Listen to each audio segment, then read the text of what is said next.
August 8 വിശുദ്ധ Dominic. സഭയുടെ ഹൃദയത്തിൽ ഒരു മിഷണറി അഗ്നി എപ്പോഴും കത്തിക്കണമെന്ന് വിശുദ്ധ ഡൊമിനിക് നമ്മെ ഓർമ്മിപ്പിക്കുന്നു. തൻ്റെ ജീവിതത്തിൽ ദൈവത്തിൻ്റെ മഹത്വത്തിനും ആത്മാക്കളുടെ രക്ഷയ്ക്കും വേണ്ടിയുള്ള അന്വേഷണം കൈകോർത്ത് നടന്നുവെന്ന് വിശുദ്ധനെപ്പറ്റി ബെനഡിക്ട് 16 മാർപ്പാപ്പ പറഞ്ഞു. 1170 ജനിച്ചു. പുരോഹിതനായിരുന്ന അമ്മാവനിൽ നിന്നാണ് ഡൊമിനിക് പ്രാഥമിക വിദ്യാഭ്യാസം നേടിയത്.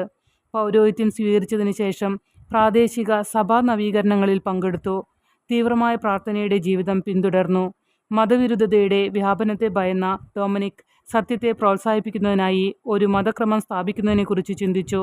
ഫ്രാൻസിൽ ഡൊമിനിക് ഉപദേശപരമായ സംവാദങ്ങളിൽ ഏർപ്പെടുകയും ഒരു കോൺവെന്റ് സ്ഥാപിക്കുകയും ചെയ്തു.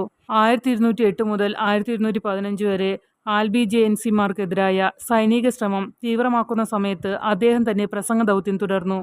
1214 ഡൊമിനിക്കിൻ്റെ തീവ്രമായ ശാരീരിക സന്യാസം അദ്ദേഹത്തെ കോമയിലേക്ക് നയിച്ചു. ഈ സമയത്ത് കന്യകാമറിയം അദ്ദേഹത്തിന് പ്രത്യക്ഷപ്പെട്ടുവെന്നും ജപമാല പ്രാർത്ഥനയെ പ്രോത്സാഹിപ്പിക്കാൻ നിർദ്ദേശിച്ചുവെന്നും പറയപ്പെടുന്നു.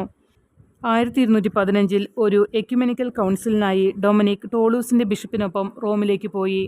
സഭയുടെ മെച്ചപ്പെട്ട പ്രബോധനത്തിൻ്റെ ആവശ്യകത കൗൺസിൽ ഊന്നി പറഞ്ഞു. മാർപ്പാപ്പയുടെ മുഖ്യ ദൈവശാസ്ത്രജ്ഞനായി നാമകരണം ചെയ്യപ്പെട്ടു. 1218 മാർപ്പാപ്പയുടെ സഹായത്തോടെ യൂറോപ്പിൽ പ്രചാരകരുടെ ക്രമം സ്ഥാപിച്ചു. തൻ്റെ ജീവിതത്തിൻ്റെ അവസാന വർഷങ്ങളിൽ ക്രമം കെട്ടിപ്പടുക്കുന്നതിനും തൻ്റെ പ്രസംഗ ദൗത്യങ്ങൾ തുടരുന്നതിനുമായി ചെലവഴിച്ചു. ഈ സമയത്ത് അദ്ദേഹം ഏകദേശം 10,000 ആളുകളെ മതപരിവർത്തനം ചെയ്തതായി പറയപ്പെടുന്നു. ആഴ്ചകൾ നീണ്ട അസുഖത്തിന് ശേഷം വിശുദ്ധ ഡൊമിനിക് 1221 ഓഗസ്റ്റ് 6 ഇറ്റലിയിൽ വെച്ച് മരണമടഞ്ഞു. 1234 ഗിഗറി 9 മാർപ്പാപ്പ അദ്ദേഹത്തെ വിശുദ്ധനായി പ്രഖ്യാപിച്ചു.